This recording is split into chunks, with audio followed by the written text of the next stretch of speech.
All right, guys, video 5 in this Crypto Snacks Fast Clip series. Basic training in small bites. Dr. Chef here. Not an official financial advisor, education purposes only. So, the next video in under 5 minutes, cryptocurrency. Obviously, if you're looking for more information, there are some big, long, well thought out videos elsewhere on my channel. There's 40, 50 minute long videos, like just tons of them. But this is the quick stuff. So what is cryptocurrency? What was the whole point?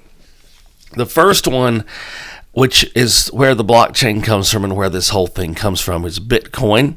And Bitcoin is sort of the OG. It's the one that's worth the most. It's the one that's not going to go away. It's the one that dominates the market. It still completely dominates the market.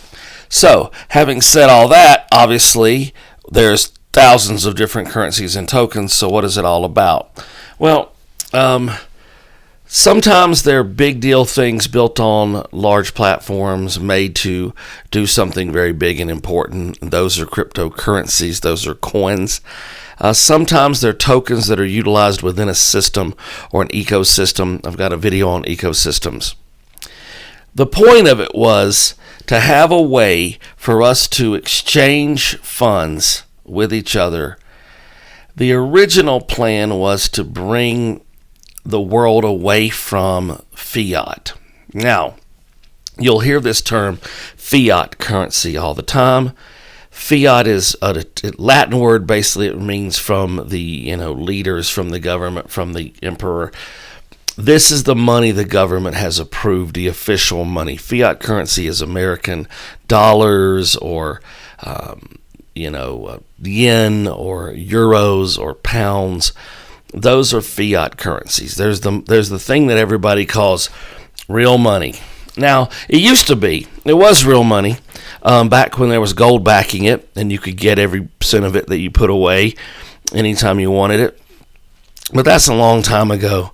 And in this century, in this millennia, or whatever you want to call it, like a century, it doesn't work like that. No gold standard, no formal backing.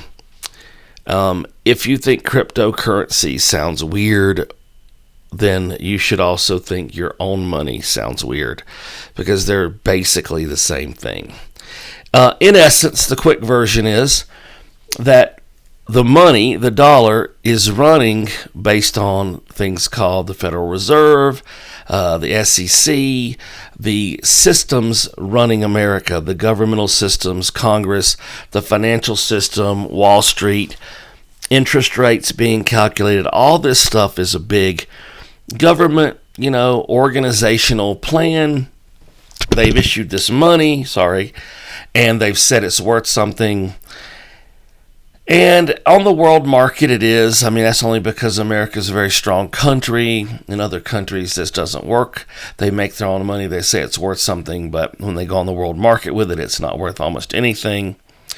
And these problems were what cryptocurrency solved. They made a currency that was inside a computer, that it was everywhere in the world simultaneously, that there was a blockchain backing it so that you absolutely knew that your ownership of it or trade of it was true. There were no shenanigans. There was no way to mess the system up. Everybody had exactly what they said they had. And then we could trade it with each other without the type of fees and such that a bank would incur, without having to go through other organizations, without having to get issued cards. It was a way for us to have financial freedom.